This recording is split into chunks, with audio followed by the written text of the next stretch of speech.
I'm getting the house and the business. She just gets the dolls."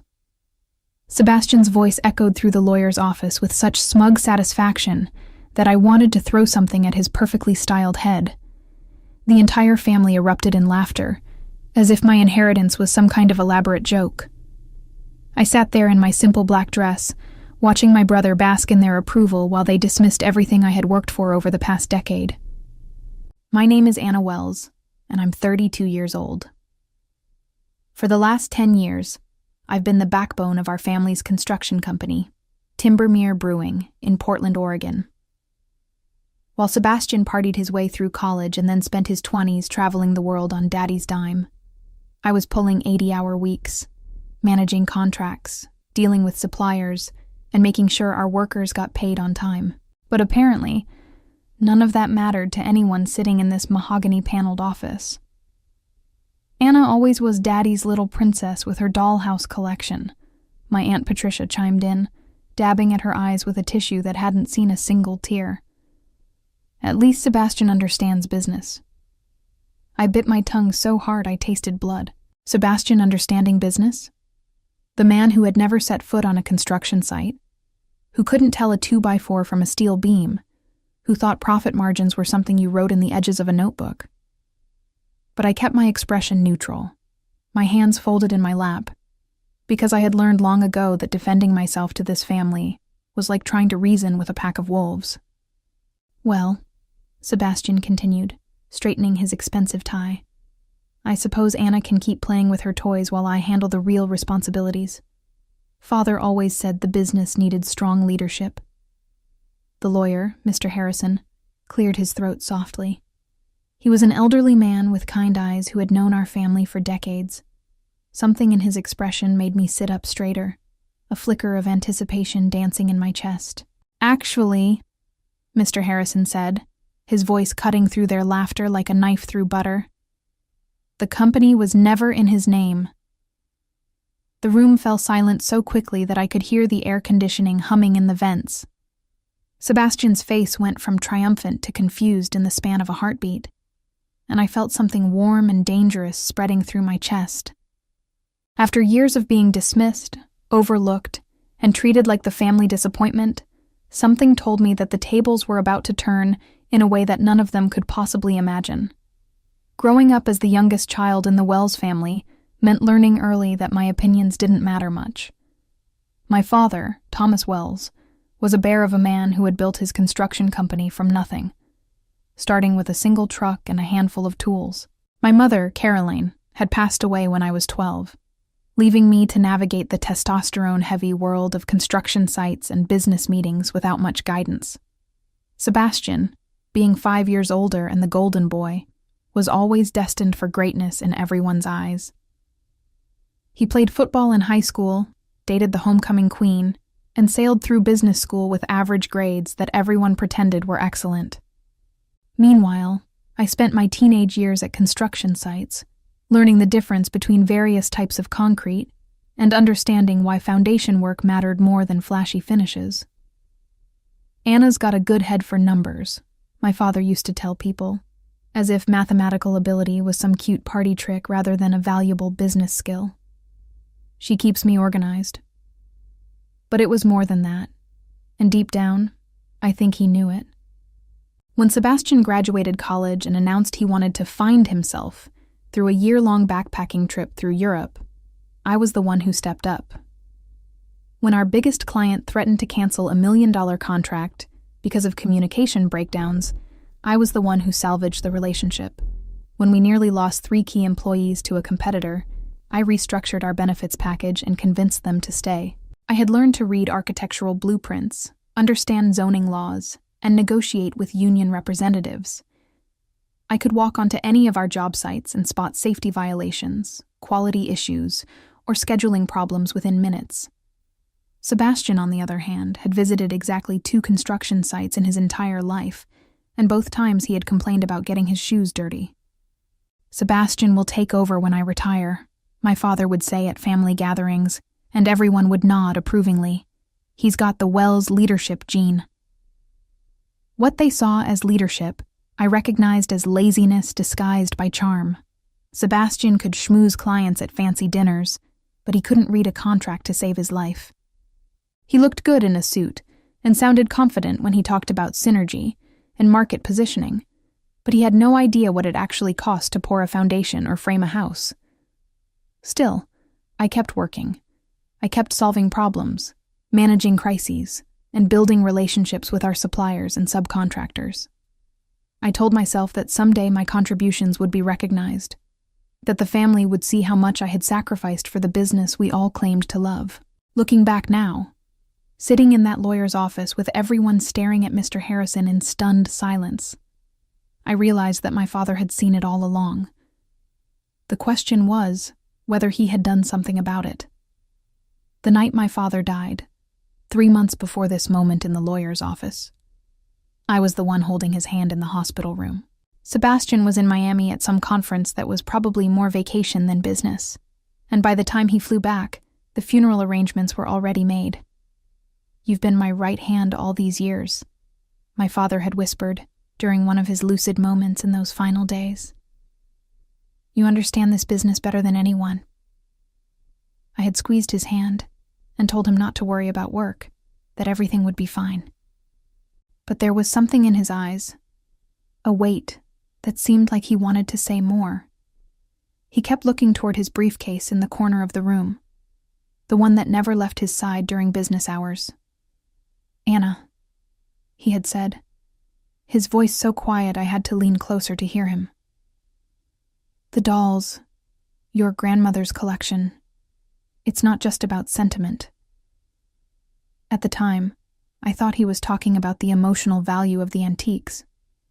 My grandmother's doll collection had been passed down through generations, and while I had always found them slightly creepy, I understood their historical significance.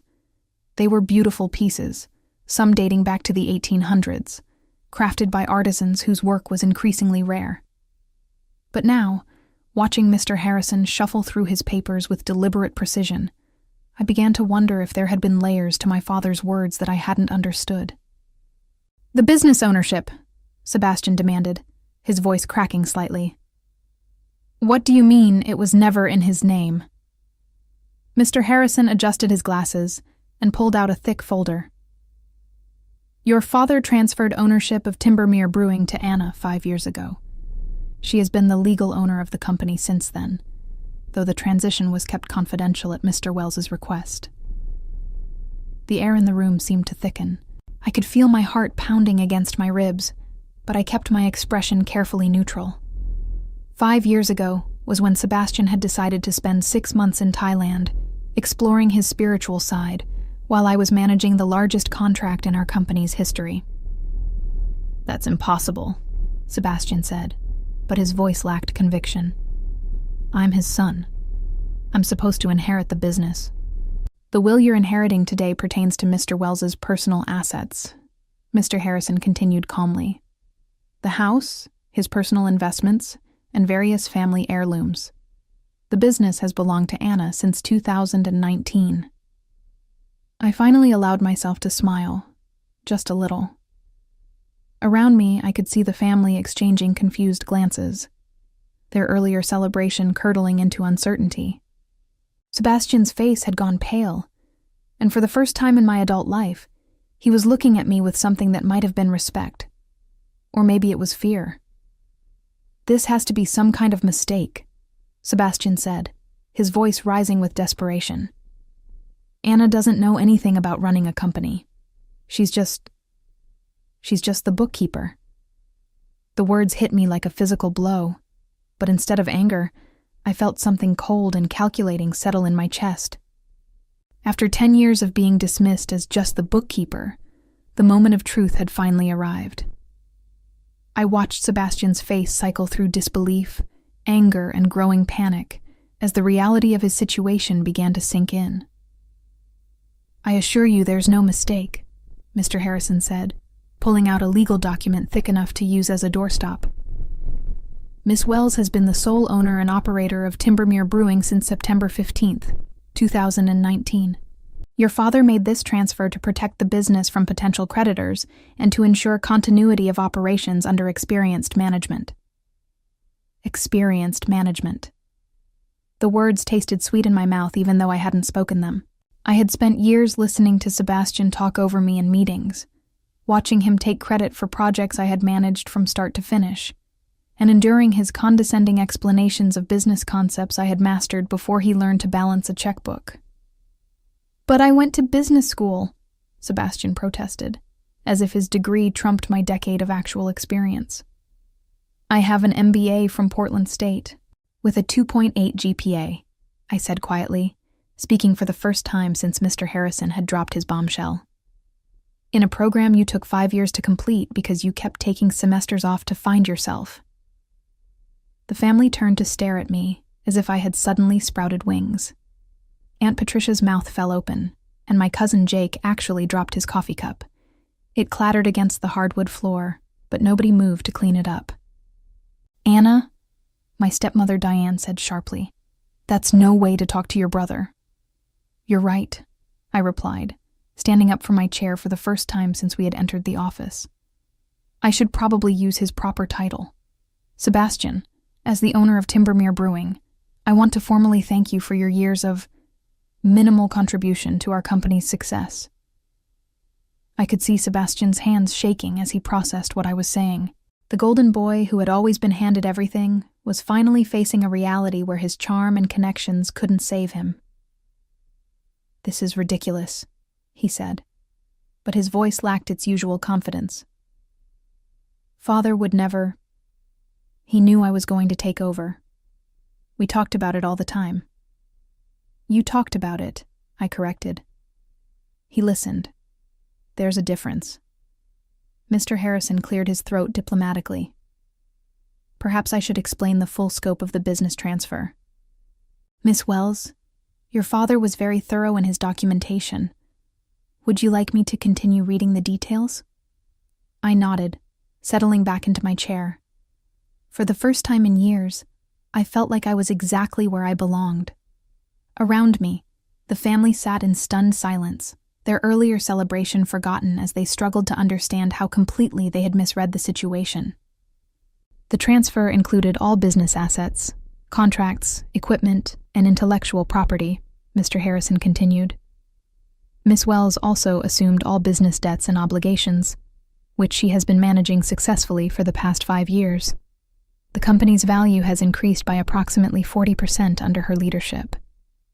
Sebastian made a choking sound. I glanced at him and saw that his face had gone from pale to green around the edges. 40% growth wasn't luck or coincidence. It was the result of careful planning, strategic investments, and countless 18-hour days that he had never bothered to acknowledge. "Now," Mr. Harrison said, "shall we continue with the personal estate distribution?" The personal estate reading felt like watching a slow-motion car crash. Sebastian inherited the family house, which sounded impressive until Mr. Harrison mentioned the outstanding mortgage balance of $300,000. He also received my father's personal investments, which had been severely depleted over the past few years to cover Sebastian's various business ventures and extended vacations. "The antique doll collection," Mr. Harrison announced, "goes to Anna, along with all associated documentation and appraisals." Sebastian actually laughed, though it sounded more like a bark than an expression of humor. "See? I told you she gets the dolls. At least some things make sense." I kept my expression neutral, but inside I was practically vibrating with anticipation. My father's comment about the dolls not being just about sentiment was starting to make perfect sense. During his final days, he had mentioned something about documentation and appraisals, words that had seemed insignificant at the time. "Mr. Harrison," I said carefully, "could you elaborate on the appraisals?" The elderly lawyer smiled, and I caught a hint of mischief in his eyes. "Certainly. Your grandmother's collection consists of 47 pieces, including several rare jumeau dolls from the 1870s and a complete set of early Madame Alexander collectibles. The most recent appraisal, completed last year, valued the collection at $512,000.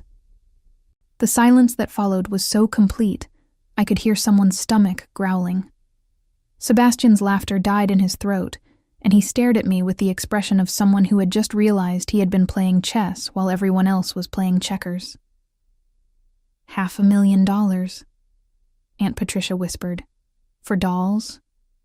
Antique dolls are serious investments, Mr. Harrison explained.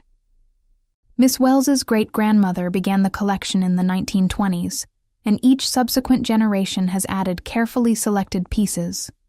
Your father was quite proud of Anna's knowledge of the collection's history and value. I had always been the family member who listened to my grandmother's stories about each doll, who helped her research their origins and maintain their condition.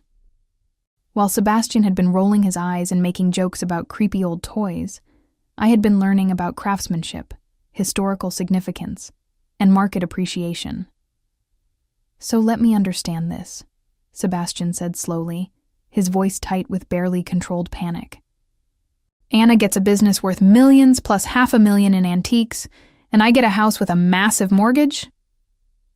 You also get father's car, Diane offered weakly, as if a 10-year-old pickup truck might somehow balance the scales.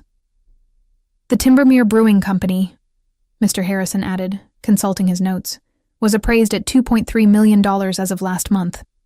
Miss Wells has been managing the company's finances, operations, and strategic planning for the past 5 years, while maintaining her position as majority owner.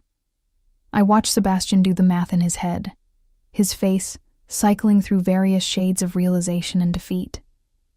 $2.3 million for the business, plus $500,000 for the dolls, plus the satisfaction of finally being recognized for my actual contributions.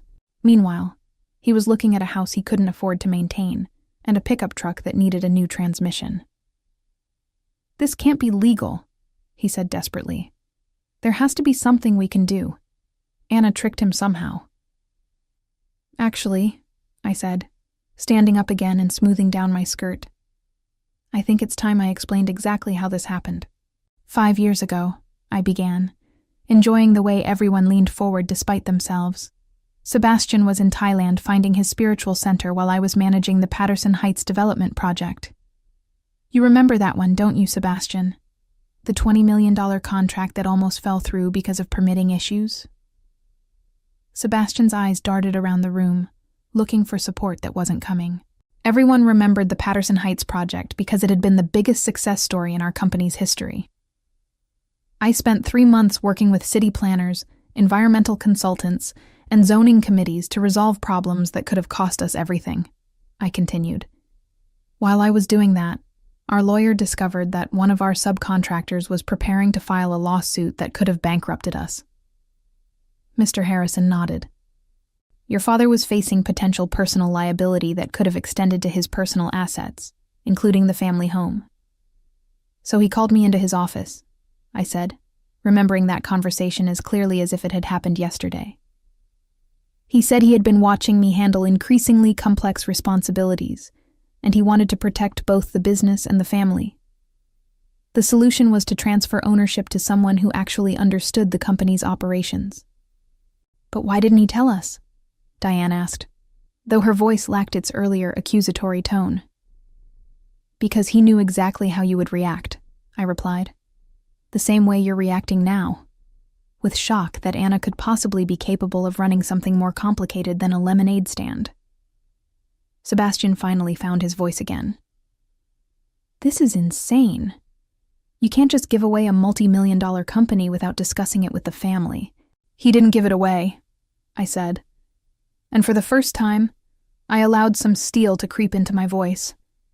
I earned it. Every 18-hour day, every crisis I solved, every relationship I built with our clients and suppliers. While you were posting Instagram photos from beach resorts, I was making sure our workers had jobs to come back to. I pulled out my own folder, one I had brought with me but hadn't expected to need. I have 5 years of financial records showing company growth under my management. I have testimonials from clients, suppliers, and employees.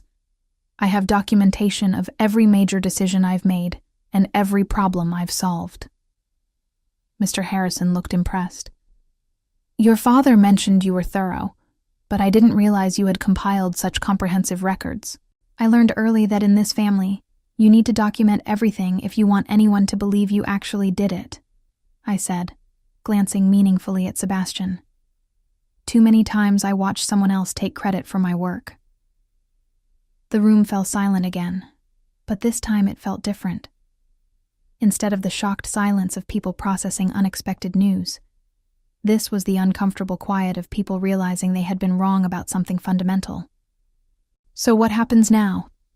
Sebastian asked, his voice barely above a whisper. I looked at my brother. This man who had spent 37 years coasting on charm and family connections, who had never questioned his right to inherit everything our father had built. For a moment, I almost felt sorry for him.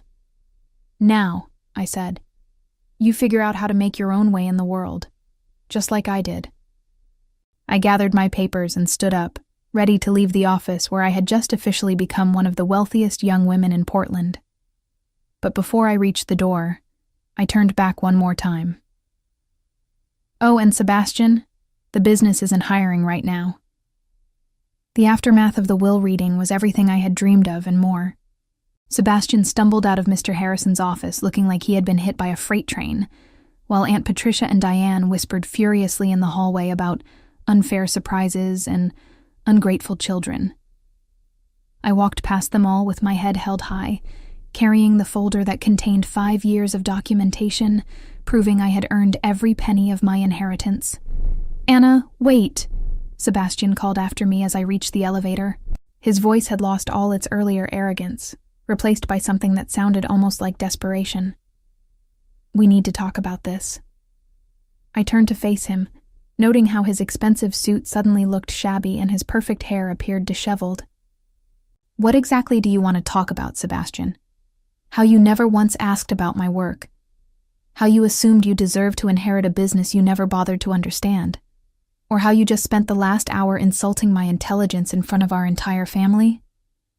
He opened his mouth, then closed it again, apparently realizing that any answer he gave would only make things worse for him. You know what the funny thing is? I continued, stepping into the elevator. I actually would have been willing to work with you. If you had ever shown even a tiny bit of respect for what I do, or taken 5 minutes to learn about the business, we could have been partners.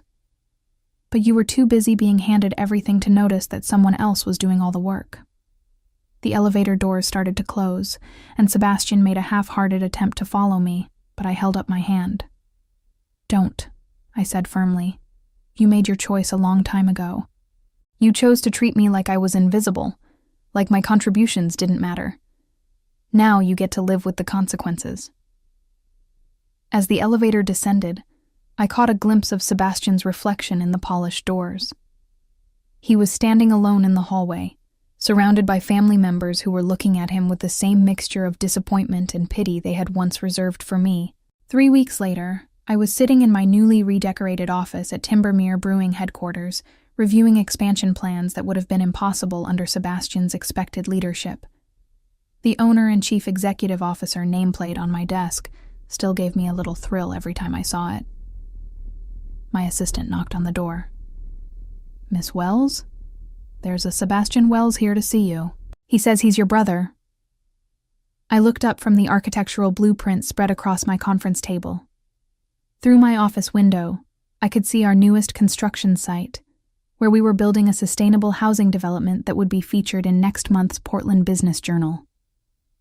The project was my design, my vision, and my responsibility. Send him in, I said. Sebastian entered my office looking like a man who hadn't slept well in weeks. His clothes were wrinkled, his hair was uncombed, and he had the defeated posture of someone who had finally run out of options. Nice office, he said, though his voice lacked any real appreciation. I heard you're expanding into green construction. We are, I replied, not bothering to stand up or offer him a chair. It's a growing market, and we're positioned to be regional leaders in sustainable building practices. He nodded slowly, his eyes taking in the awards on my walls, the photos of completed projects, and the architectural certificates I had earned while he was busy traveling the world. Anna, he said finally, I need a job." The words hung in the air between us, and I realized that this was the moment I had been unconsciously waiting for. Sebastian Wells, the golden boy who had never worked a day in his life, was asking his little sister for employment. "I'm sorry," I said, and meant it, "but we're not hiring." Sebastian's life unraveled quickly after the will reading, as word spread through Portland's business community about the dramatic reversal of fortune at Timbermere Brewing. His reputation as a future business leader crumbled when people learned he had expected to inherit a company that his sister had actually been running for years, while his lack of real experience became painfully obvious when he tried to find employment in construction or development firms that knew the Wells family history.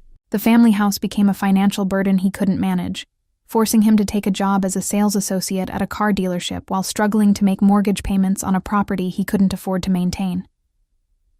Within 6 months, Sebastian had to move into a small apartment and watch from a distance as his sister expanded the business he had taken for granted, knowing that his years of dismissing her contributions had cost him everything he had expected to inherit. As I signed the contract for our 4th major expansion project, I reflected on how Sebastian's years of mockery had inadvertently prepared me for this moment. His constant dismissal of my abilities had forced me to document every success, prove every point, and build the kind of comprehensive track record that made my ownership unquestionable when the truth finally emerged, teaching me that sometimes the most satisfying revenge is simply letting people discover that the person they underestimated was actually in control all along.